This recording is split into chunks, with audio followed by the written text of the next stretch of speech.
क्या 4,000 करोड़ की रामायण का सबसे बड़ा प्रॉब्लम उसका बजट बन गया है? क्योंकि आप अगर इंटरनेट पर देखोगे तो रामायण की मीम बन रही हैं, उसके विजुअल्स को क्रिटिसाइज किया जा रहा है, रामायण की इस मूवी के सीन्स को टीवी सीरीज के सीन से कंपेयर किया जा रहा है, यहाँ तक कि 2020 की तानाजी मूवी से भी इसके विजुअल्स को कंपेयर किया जा रहा है, जिसका बजट अप्रोक्स 125 करोड़ से 150 करोड़ का था। उसके विजुअल्स भी इससे ज़्यादा रियलिस्टिक लग रहे हैं। एंड ऑनेस्टली जब इतना बड़ा बजट हो आपकी फिल्म का तो ये सारे सवाल इग्नोर करना मुश्किल हो जाता है, क्योंकि जब किसी भी फिल्म का नाम 4,000 करोड़ के मैसिव बजट के साथ आता है तो एक्सपेक्टेशन हाई हो ही जाती हैं। लोग एक्सपेक्ट करते हैं कि अवतार के लेवल की quality, Lord of the rings जैसा मैजिकल वर्ल्ड, ड्यून जैसा ग्रैंड स्केल वीएफएक्स। एंड मैंने जितनी भी फिल्मों का नाम लिया है इनमें से 2 फिल्मों में खुद जो स्टूडियो इस फिल्म को प्रोड्यूस कर रहा है वो काम कर चुका है। इवन जो ड्यून 3 आ रही है उसमें भी डीनेग स्टूडियो के ही वीएफएक्स का यूज किया जा रहा है। तो आखिर ड्यून में इतनी अच्छी क्वालिटी पर रामायण के ट्रेलर में ड्रॉप देखने को मिलता है, और इसी चीज को लेकर लोग सवाल उठा रहे हैं। जब आपके पास पैसे की कमी नहीं है, आपके पास दुनिया का सबसे बेस्ट वीएफएक्स स्टूडियो है जिसका वीएफएक्स बड़ी बड़ी फ्रेंचाइज की मूवी में किया जाता है, जैसे अवतार, ड्यून, एवेंजर्स, इंटरस्टेलर जैसी मूवीज में तक डीनेग का वीएफएक्स का यूज किया गया है, वही वीएफएक्स स्टूडियो रामायण में भी काम कर रहा है। पर आप क्वालिटी में फर्क देख सकते हो। ऑडियंस भी उसी चीज को पॉइंट आउट कर रही है। ट्विटर पर कई सीन्स को हाईलाइट किया जा रहा है। कई लोग तो ये कंपेयर कर रहे हैं कि अगर एसएस राजामौली इस सीन को डायरेक्ट करते तो वो कैसा लगता। मेरे को पता है, पर कुछ लोग मेरे को इस चीज में पॉइंट आउट करने वाले कि भाई 4,000 करोड़ का बजट सिर्फ एक मूवी का नहीं है, 2 पार्ट्स का है, मतलब 2,000 करोड़ का इंडिविजुअल बजट है इन मूवीज का। पर इसका मतलब ये नहीं है कि क्रिटिसिज्म जो मिल रहा है इस मूवी को, इस ट्रेलर को, वो गलत है।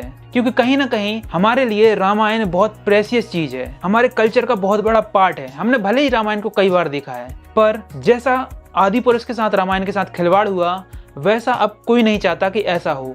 और अगर ये रामायण अच्छा परफॉर्म नहीं करती या एक्सपेक्टेशन पे खड़ी नहीं उतरती तो मैं गारंटी से बोलता हूँ आज से 10-15 साल तक रामायण दोबारा नहीं बनने वाली, वो भी इस स्केल पे तो बिल्कुल नहीं बनने वाली। पर इसमें पॉजिटिव चीज भी है जो मैं आपको नोट कराता हूँ। पहली चीज, जब ये ट्रेलर आया तो उसमें नुक्स निकालने वाली बहुत सारी चीजें हैं। इस ट्रेलर में कुछ ऐसी चीजें भी हैं जिनको हाईलाइट करना ज्यादा जरूरी है, जिसमें है यश का रावण वाला सीन।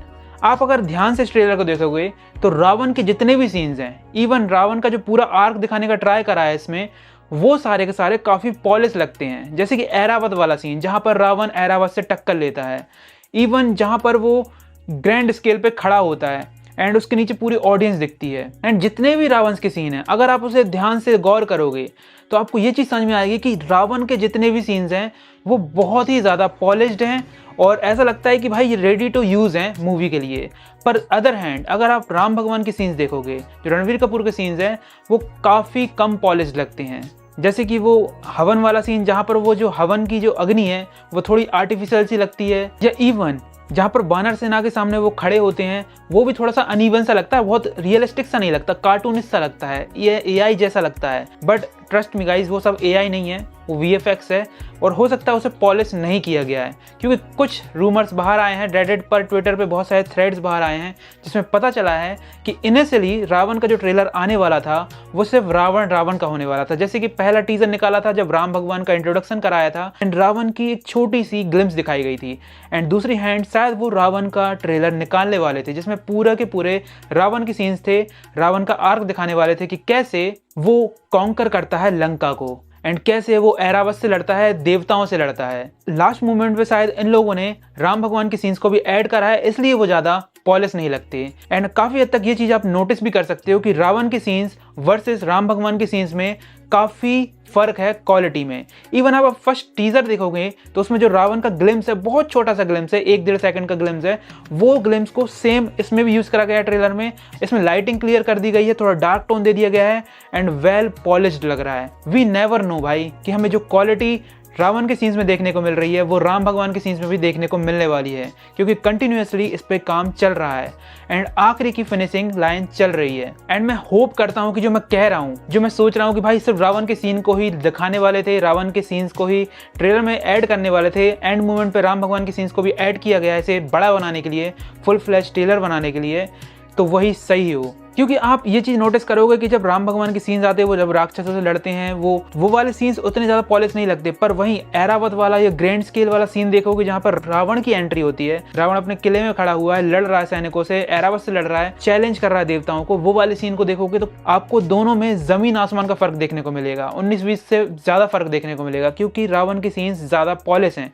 ये चीज आप आराम से नोटिस कर सकते हो। मैं चाहता हूं कि यह मूवी सक्सेसफुल हो। इतने ग्रैंड लेवल पर कोई भी इंडियन मूवी आज तक नहीं बनी है। इससे पहले जो ग्रैंड लेवल की मूवी थी वो है बाहुबली, उसके बाद शायद ही कोई इतने बड़े बजट की मूवी बनी हो। एंड एसएस राजामौली की भी वाराणसी आ रही है, लोग उससे भी कंपेयर कर रहे हैं कि भाई वाराणसी का एक ग्लिम्स और पूरी रामायण का ट्रेलर। तो मेरे भाई, तुमने वाराणसी का जो वो देखा है, एक सीन देखा है, वो बहुत ज्यादा स्टिल है, उसमें इतनी ज्यादा मूवमेंट नहीं है। एंड अगर तुमने उसे ध्यान से देखो तो वो एक स्टिल फ्रेम को दिखाने का यूज कर रहे हैं जिसमें थोड़े थोड़े मूवमेंट है। बट अगर आप अदर हैंड जो वो ऐरावत वाला सीन देखोगे जहां पर रावण ऐरावत को मुक्का मारता है या जो भी करता है वो, तो उसमें आप वो देख सकते हो कितना ज्यादा ग्रैंड स्केल पे जाने वाले, इसमें एक एक डिटेल देख सकते हो, और जैसा आप इमेजिन करते हो ऐरावत को वैसा ही इसमें दिखाया गया है। अगर आप वो चीजें साइड कर दो कि भाई राम भगवान उस राक्षसों से लड़ रहे हैं या सूर्पनखा वो रथ पे आती है, तो वो आपको अलग ही दिखेगा कि वो वेल्ड पॉलिश नहीं है। आप सूर्पनखा के जो चेहरा का वो ग्लिम्स है वो बहुत ज्यादा ऐसा लगेगा, कैसे कहते हैं वो हैंड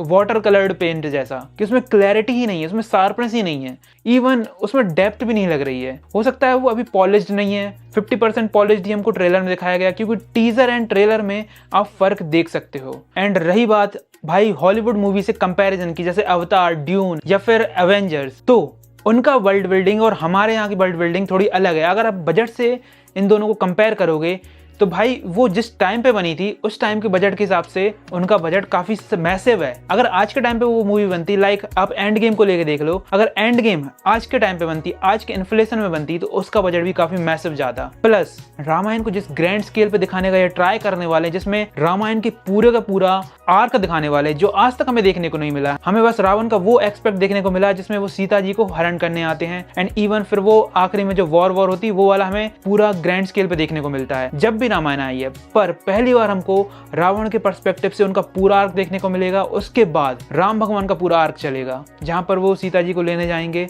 एंड आखिरी में जो मैसिव फाइट होने वाली है वो बहुत ज्यादा ग्रैंड स्केल पे होने वाली है, इसलिए इसका बजट इतना ज्यादा है। इसके बारे में आपके क्या ओपिनियन है मुझे कमेंट्स में जरूर बताना। ऑनेस्टली मुझे बहुत पसंद आया। मैंने पॉइंट आउट पहले भी कर दिया, अभी भी करा है कि भाई रावण के जितने भी सीन्स है बहुत ज्यादा मस्त हैं, सिनेमैटिक हैं, एंड मेरे को भाई गूज बम्स आ रहे थे उन सीन्स को देखते हुए। पर हाँ, राम भगवान के सीन्स है वो लगते हैं कि अनपॉलिश्ड हैं, उनको पॉलिश्ड होना जरूरी है। जैसे उन्होंने हमारे टीजर में सुना था, हमारी बातों को ग्लिम्स में सुना था, उन्होंने ट्रेलर में उसको इंप्रूव करा है। हो सकता है उनको फिल्म में और ज्यादा इंप्रूवमेंट देखने को मिले। आई होप ये मूवी सक्सेसफुल हो। आपके जो भी थॉट्स है कमेंट्स में जरूर बताना। तो मिलते हैं नेक्स्ट वीडियो में, तब तक के लिए बाय बाय।